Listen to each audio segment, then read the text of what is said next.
Quando um belo dia na vida de Jesus, ele percebeu que, entre aspas, os seus anjos queriam falar com ele.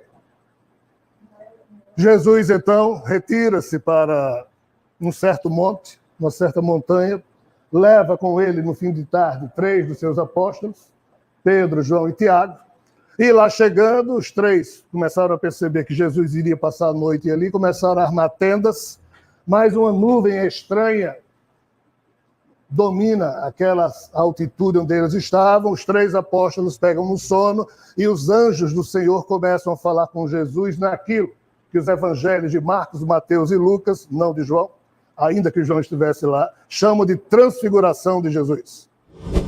Obrigado. Pessoal, boa noite. Boa noite. Vamos, pois, tentar abordar o assunto, talvez um dos mais significativos que no atual estágio da humanidade, em especial da parte dos seres humanos que de algum modo se sentem vinculados à figura do Mestre Jesus, a figura humana de Jesus, como também ao que depois desse homem Jesus se edificou na espiritualidade em termos das realizações do seu espírito já ressuscitado. O fato é que esse assunto que a gente vai tentar abordar aqui hoje, ele é de extrema importância, ele tem sido estudado na espiritualidade, pena que não nos ambientes terrenos, pena que a própria mediunidade espírita, canalizações de outros níveis, não tem dado guarida que esse tipo de discussão que atualiza todos nós com fatos ocorridos há milênios atrás e com seus desdobramentos em curso. É uma pena que não haja guarida nos tempos atuais para que os espíritos, através da mediunidade, possam tratar desse assunto com a profundidade que deveria. Assim, resta a minha tentativa meio que atrevida de tratar de um assunto que está posto como sagrado há tanto tempo, mas que, sem desmerecer a nenhum dos aspectos daquilo que já está estabelecido, há ainda um outro contexto muito, mas muito maior do que aquele que já se encontra conhecido, e é sobre esse aspecto que a gente vai tentar explicar como os estudiosos da atualidade têm percebido outras faces de Jesus, que nós, que nos autoafirmamos como cristãos, não temos tido a sabedoria, a humildade, a simplicidade de coração para perceber o tamanho do problema que, infelizmente, passou à posteridade. E que problema é esse? É o que hoje nós pensamos sobre Jesus. É o que hoje nós, entre aspas, colecionamos no nosso álbum de figurinhas chamada Memória Espiritual, diversas figurinhas sobre esse ser formidável chamado Jesus, mas o álbum está incompleto, muito incompleto, e é nesse sentido que a gente vai tentar dirigir as palavras de hoje à noite. Mas aqui eu peço prudência da parte de vocês, porque nós vamos ter que sair um pouco do trivial. Nós vamos ter que sair um pouco daquilo que está estabelecido como sendo o, entre aspas, natural sobre Jesus. E não há nenhuma pretensão, nem de minha parte, nem dos 2 amigos espirituais que me acompanham nesse momento, tentando organizar as palavras que aqui serão ditas, nenhuma pretensão de acerto ou de pontificar sobre verdades. Nós, seres humanos, não deveríamos ter esse tipo de pretensão. Então, seguramente deve ocorrer equívocos, imprecisões de minha parte, pelas quais de antemão já me desculpo, e os irmãos espirituais já sabem do tratamento que devem dar a qualquer coisa, que nesse sentido alguém do meu tamanho se meta ou se atreva a ser instrumento para que certos assuntos possam ser aprofundados. Fica, pois, já o pedido de desculpas por antecipação. Nós, seres humanos, temos um péssimo hábito, o de dar por sabido aquilo que a gente ainda precisa saber, o de antecipar como se a verdade já estivesse no nosso bolso, coisas que ainda nós estamos longe de conquistar. Nós, seres humanos, ditos racionais, ditos possuidores de senso crítico, deixamos tudo isso de lado e, com a melhor das intenções, nós acreditamos em algo. E de tanto a gente acreditar nesse algo, nós, entre aspas, pecamos pelo viés da confirmação, e o viés da confirmação é o principal pecado de todas as religiões da Terra, porque fazem com que todo dia, toda semana, os religiosos vão para os mesmos lugares escutar as mesmas coisas e essas têm que confirmar sempre o que eles já acreditam, isso chama-se viés de confirmação. E assim, entre aspas, a verdade não se busca, pois ela já está ali, já se sabe que aquilo é verdade, só que não se sabe, acredita-se que aquilo é verdade. E quando novidades surgem em relação àquilo que a gente pensa que é verdade, normalmente nos criam algum tipo de desassossego. Afinal, ninguém gosta de sair da zona de conforto em que a gente se acostumou a ficar. E todos nós, os 2,7 bilhões de seres humanos que se dizem cristãos aqui na Terra, estamos numa zona de conforto em relação a notícias de um Jesus que chegaram para a gente, e a gente vai tentar ver que não é muito bem assim. Portanto, vamos falar de fatos. Depois que eu falar de fatos, nós vamos falar de algumas conjecturas e depois de interpretação. Eu aviso a vocês quando a gente sair dos fatos para as conjecturas, das conjecturas para as interpretações, para a gente poder ter prudência naquilo que a gente está escutando. Fatos. O homem Jesus fez coisas muito estranhas. A primeira delas foi, entre aspas, escolher dos 12 apóstolos, 11 absolutamente despreparados, sem o menor preparo, entre aspas, intelectual para o que iriam escutar de um homem singular, que era Jesus. Jesus, estranhamente, escolheu 11 companheiros da Galileia. A Galileia era uma região chamada atual Palestina, onde judeus de quinta categoria viviam. Porque os judeus de primeira categoria viviam na Judéia, na Samaria, na Galileia, eram judeus de sangue, entre aspas, sujo. Os judeus eram racistas, notadamente os da Judéia. E Jesus escolheu 11 companheiros que trabalhavam em tarefas de pescar, de fazer redes, coisas simples. E as pessoas importantes dessa época estudavam em Jerusalém, no Sinédrio. Qualquer jovem que se percebesse que ele, em sendo judeu, em tendo sangue, entre aspas, puro, era muito inteligente, era mandado para o Sinédrio para ser preparado para no futuro servir a pátria judaica. E Jesus, então, escolheu um apóstolo da Judéia, exatamente aquele Judas, o Iscariote. E o fato estranho é que entre os 12 apóstolos, hoje se pergunta se alguém entendeu alguma coisa do que Jesus falou. Por quê? Porque Jesus, durante quase 2 anos e 5 meses do seu ministério público, que durou 3 anos, Jesus tratou basicamente de um único assunto e ninguém fala sobre isso. Que assunto? Jesus tentou mostrar aos judeus que ele sabia quais das prescrições da Torá judaica, quais delas seriam as 613 prescrições que um judeu de boa cepa deveria seguir. Que história é essa? Quando Moisés, 1.200, 1.300 anos antes de Jesus, recebeu os chamados livros, o que a gente fala a Torá, que é a Bíblia judaica, no Antigo Testamento católico, são os primeiros 5 livros da Bíblia. Em tese, os judeus acreditam que a Gênesis, o Êxodo, o Levítico, o Deuteronômio e os Números, esses 5 livros, um anjo de Javé entregou a Moisés. Em tese, Moisés recebeu não só as 2 tábuas com os mandamentos, mas também a chamada Torá judaica. O fato é que nesses 5 livros, os judeus dizem que lá existem milhares de prescrições, ou seja, milhares de orientações, já que os judeus haviam perdido a sua pátria e viviam espalhados desde o cisma das 12 tribos, ocorridas 900 anos antes do tempo de Jesus. O fato é que, desde então, os judeus viviam espalhados e a preocupação era os judeus deveriam seguir as prescrições que estavam naqueles 5 livros para que eles fossem identificados como judeus em qualquer lugar que eles vivessem. para que assim, ao longo desses anos todos, a cultura judaica não perecesse. Então, o judeu não tinha pátria, mas tinha o mesmíssimo comportamento, e pelo comportamento o judeu seria percebido como tal em qualquer lugar da terra, já que os judeus eram espalhados. Ponto.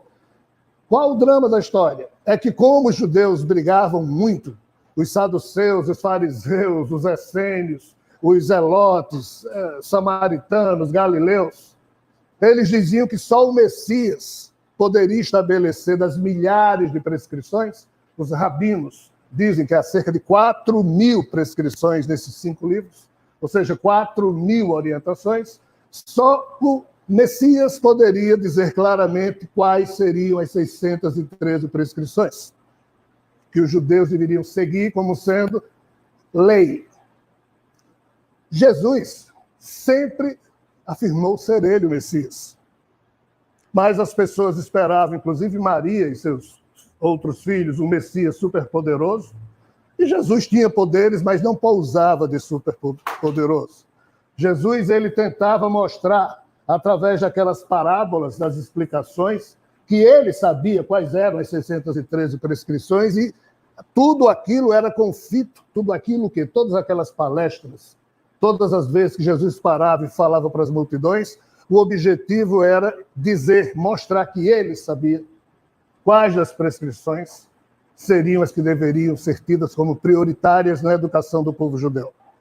Então, Jesus passou quase 2 anos e meio com o pensamento fixo em mostrar às pessoas que ele era o Messias, porque ele, além disso, fazia milagres, ou seja, mostrava que tinha superpoderes, e em explicando dessa forma, ele apresentava-se como o Messias porque sabia das prescrições, ponto. Quando é que tudo mudou? Quando um belo dia na vida de Jesus, ele percebeu que, entre aspas, os seus anjos queriam falar com ele. Jesus, então, retira-se para um certo monte, uma certa montanha, leva com ele, no fim de tarde, 3 dos seus apóstolos, Pedro, João e Tiago, e lá chegando, os 3 começaram a perceber que Jesus iria passar a noite ali, começaram a armar tendas, mas uma nuvem estranha domina aquela altitude onde eles estavam, os 3 apóstolos pegam no sono e os anjos do Senhor começam a falar com Jesus naquilo que os evangelhos de Marcos, Mateus e Lucas, não de João, ainda que João estivesse lá, chamam de transfiguração de Jesus. O que é que, entre aspas, os evangelhos dizem sobre isso? Que os anjos de Jesus queriam falar com ele, mas ninguém explicou direito o tipo de conversa que houve. Aí agora a gente vai sair dos fatos e vai para um campo da revelação que pode existir equívoco, mas pouco importa, que haja prudência de nossa parte no entendimento. O que aqueles anjos chegaram para Jesus e disseram? Ei, Jesus, está tendo um probleminha.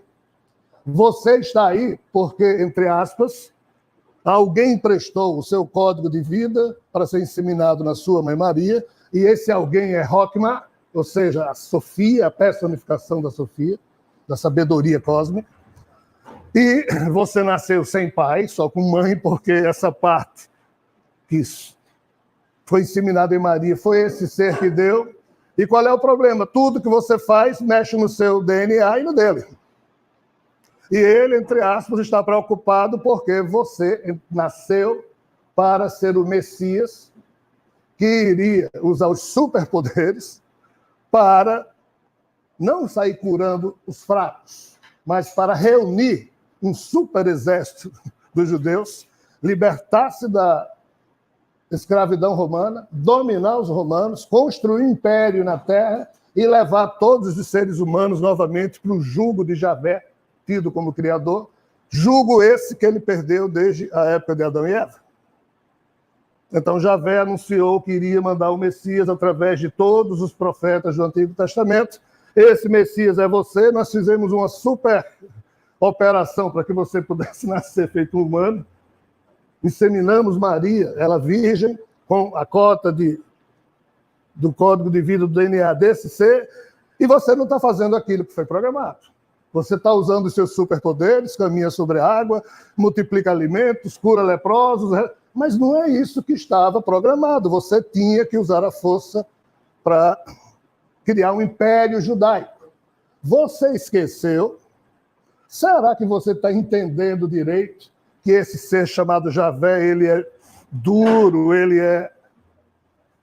Jesus, será que você, na sua condição humana, algo na sua condição humana não está atrapalhando o seu discernimento? Aí Jesus disse não. Os anjos continuaram em dúvida, aí Jesus transfigurou seu corpo, falou com eles na linguagem de capela, para que eles não tivessem dúvida que mesmo na condição humana, Jesus, sabia exatamente o que estava fazendo. E os anjos disseram, mas e se você, olha, se você continuar agindo desse jeito, ou você vai ser apedrejado ou crucificado. Nós vamos interferir, porque se você nessa hora sofrer além da conta e tiver comportamentos primitivos, o ser que lhe cedeu o código de vida para você existir vai ter o seu DNA totalmente desorganizado, e ele não pode, porque ele é o suzerano celeste desse universo, dessa criação. Javé é o Criador, mas esse ser de quem você, entre aspas, a expressão, não pode ter perturbação nenhuma, com raiva, com dor, e o nosso medo é que você, em passando por isso, Jesus disse, não façam nada. Não, nós vamos interferir. Ele disse, não façam isso, não, me obedeçam, não interfiram. Mas você vai ser morto, não vai durar muito. No meio dessa confusão, Pedro acorda. Aí vê aquela coisa toda, fica extasiado, sem saber o que fazer. A única coisa que são no Evangelho, ele diz, Senhor, eu devo construir mais tendas e barracas para eles dormirem aqui. A coisa não foi simples. Depois desse dia, Jesus começou a dizer algo totalmente diferente do que ele, ao longo dos primeiros 2 anos e meio, disse. Ele disse, vou morrer. Aos apóstolos, que sabiam que ele tinha superpoderes, que ele caminhava sobre as águas, ressuscitava os outros, e não vai morrer. E Jesus dizia, vou morrer, mas vou ressuscitar 3 dias depois. Durante 4 ou 5 meses, Jesus ficou dizendo isso. Ninguém levou ele a sério. Morreu. Qual o detalhe? Jesus morto, ressuscitado, o que é que ele fez? Ele percebeu que Judas, que havia atendido a um pedido dele, Judas não traiu Jesus, mas isso é uma outra história, havia se suicidado, e ele, enquanto Jesus se sentia responsável por aquilo, ele percebeu que dos 11 apóstolos que estavam vivos, só um tinha tido a coragem de ficar com ele na cruz o tempo inteiro, que era João, que na época tinha 16 anos incompletos. Os outros apóstolos tinham 30, 28, 29, João tinha 16. E percebeu que os 10 apóstolos, junto com João, os 11 apóstolos, se esconderam numa casa em Jerusalém com medo de ser presos e também crucificados. Aí ocorre o segundo movimento altamente estranho de Jesus. Ele olha para os apóstolos, chega à conclusão que nenhum deles poderia fazer nada. Não tinham compreendido nada do que ele havia falado. Jesus também compreendeu que ele se enganou.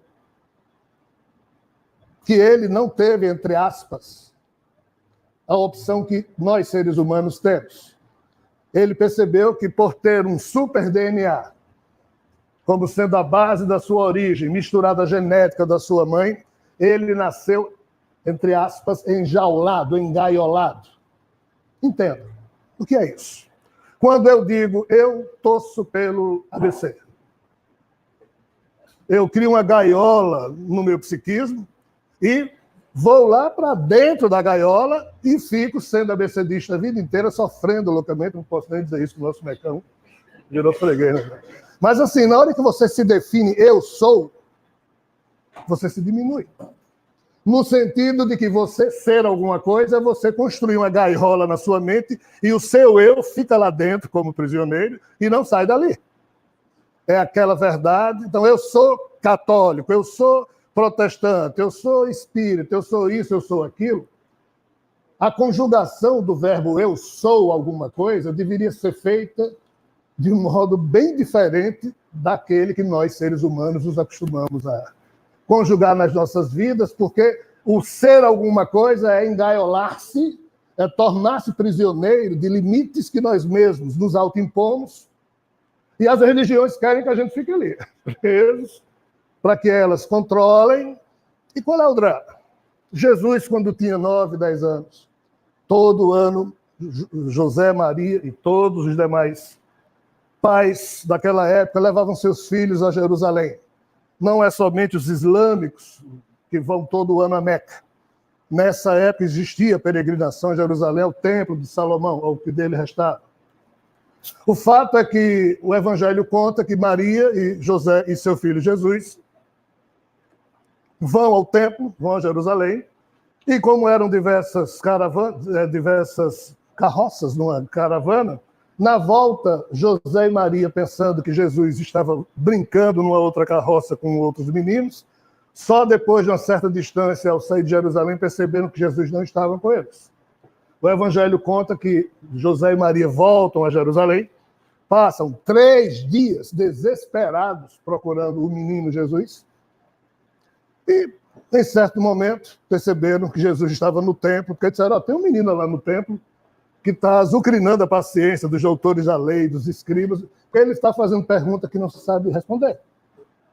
Aí José e Maria chegaram lá, viram Jesus, aí Maria, como toda mãe, mas meu filho, você quer matar a gente do coração? Aí Jesus olha para a mãe e diz, você não sabe que eu nasci para tratar dos interesses do meu pai que está no céu? Imagine você, pai e mãe, e um filho seu de 9, 10, 11 anos, depois de você estar louco durante 3 dias, diz uma pérola dessa para você, você faz o quê? Cala a boca, moleque. Ou um castigo, porque é muita pretensão, é muita... Mas esse é o drama de quem nasce enjaulado. Como é que, psicologicamente, você vai conduzir uma criança que aos 10 anos diz, ei, eu sou representante do... Você vai dizer o quê? Para uma criança que pensa assim. Sob a luz da psicologia moderna, essa criança é tudo, menos uma criança normal. Ela nasceu enjaulada, engaiolada. Qual é o drama?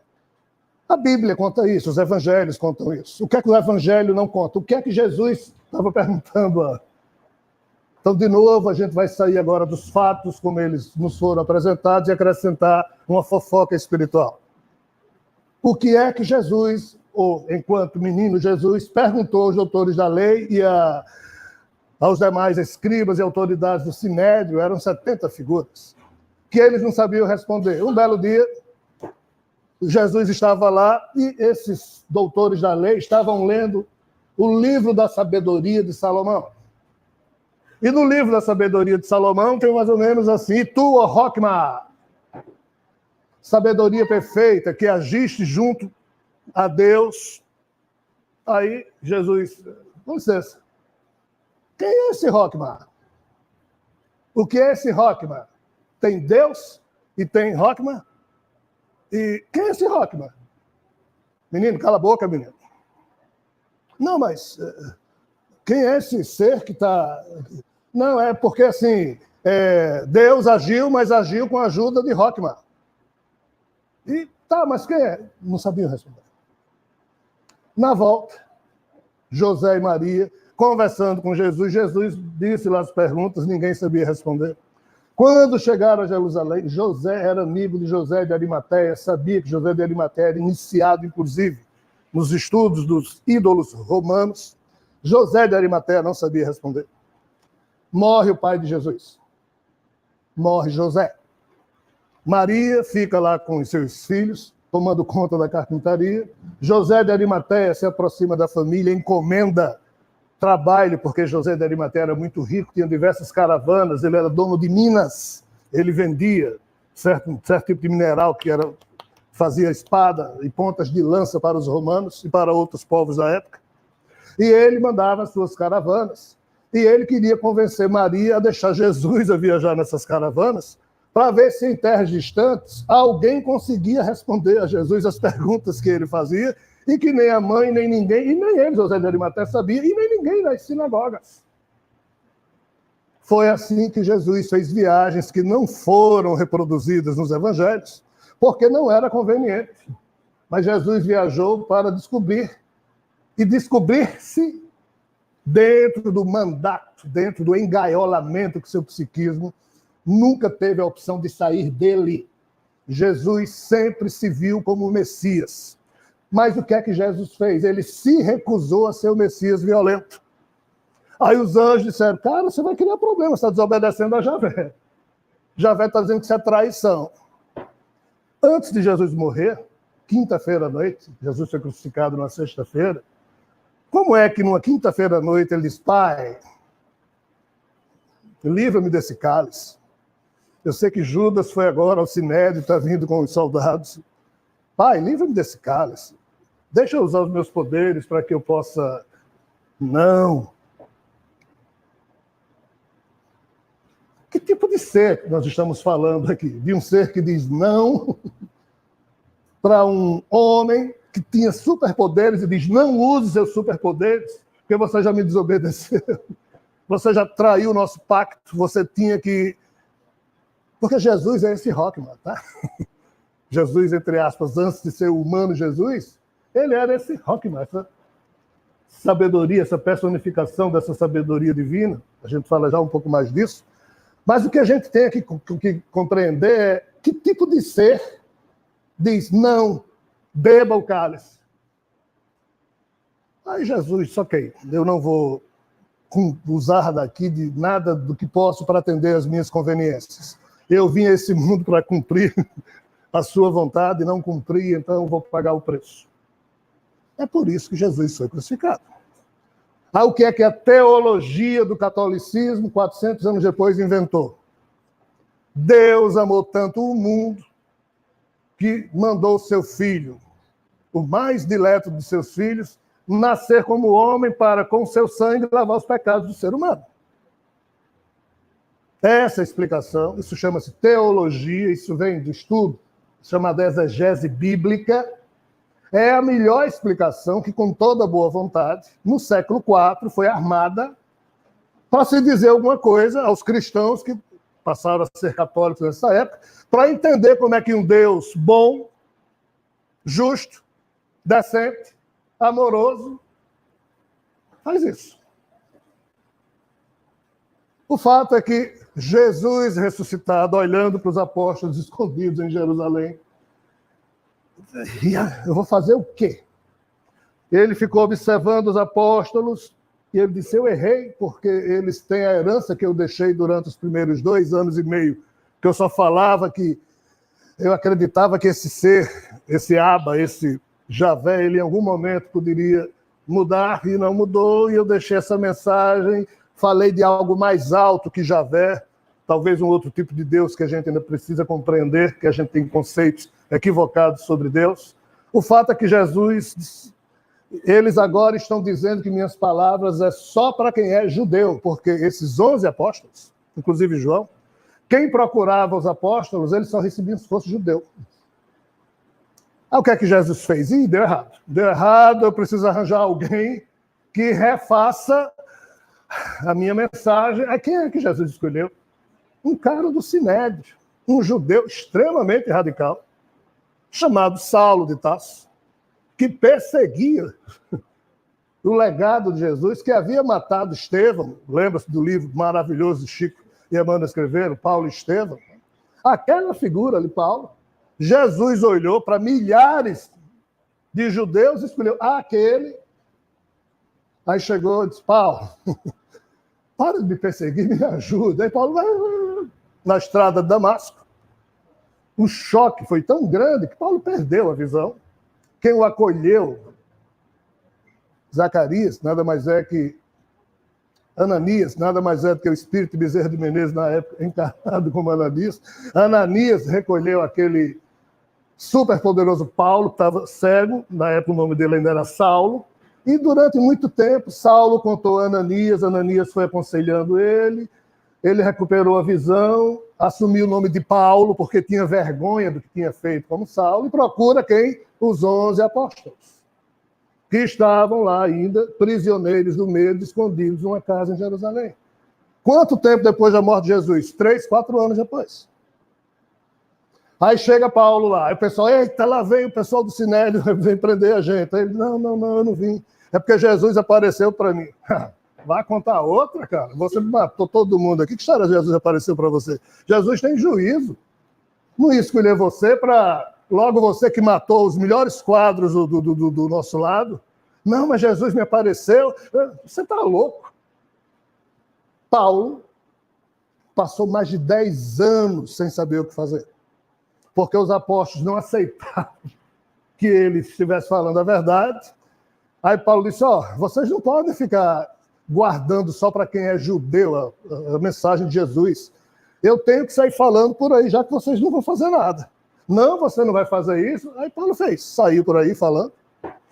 Paulo muitas vezes chegava na cidade, subia numa pedra, um cachorro olhando para ele, não tinha ninguém falando, e ele... Até que parava uma pessoa, duas, a coisa começou assim, que coisa, o trabalho maravilhoso de Paulo. Mas qual o problema? Os apóstolos criaram uma igreja, a de Jerusalém. Paulo criou dezenas de igrejas, porque ele passava numa cidade, subia lá numa pedra, falava, aí aparecia um ou dois que escutavam, aí ele ia embora, aqueles dois começavam a falar com outros, aí formavam ali uma agremiação. Aí, mas cadê Paulo? A gente está com uma dúvida. Não, ele agora já está numa outra cidade. Eles mandavam um emissário com uma carta atrás de Paulo para tirar a dúvida. Aí, assim, Paulo foi de cidade em cidade. Mas qual o drama? Paulo nunca conheceu Jesus pessoalmente. Paulo começou a criar conceitos que Jesus nunca, da boca dele, havia anunciado. Paulo criou o conceito de salvação, Jesus nunca falou em salvação. De danação, Jesus nunca falou em danação. Paulo criou o conceito da justificação pela fé, Jesus nunca falou disso. Jesus disse que seria dado a cada um conforme as suas obras. Não era preciso só ter fé. É muito fácil só ter fé. Era necessário obras. E Paulo nunca havia visto Jesus, nunca escutou Jesus falar, criou esses conceitos e ele fez o quê? Se os 11 apóstolos, com os seus discursos, um ou outro começou a aprender a escrever para produzir alguma coisa, não funcionava, chamavam outras pessoas para... Os primeiros evangelhos, os de Marcos, Mateus e Lucas, surgiram 30, 40 e 50 anos depois da morte de Jesus, só para vocês terem ideia. Qual o detalhe? Os 11 apóstolos criaram a face de Jesus chamada o Nazareno, o Galileu. O homem simples que surgiu na Galileia, que tinha superpoderes, que fazia milagres, que falava de amor, que falava disso, papapá, e esse era o Jesus, o Nazareno, o Galileu. Paulo criou Jesus, o Cristo. É um outro Jesus, é um Jesus superpoderoso, é um Jesus que ameaça, que cobra, que salva. Jesus nunca falou disso. Aí Jesus, na espiritualidade, olhando, meu Deus. Ele deve ter dito, meu Deus.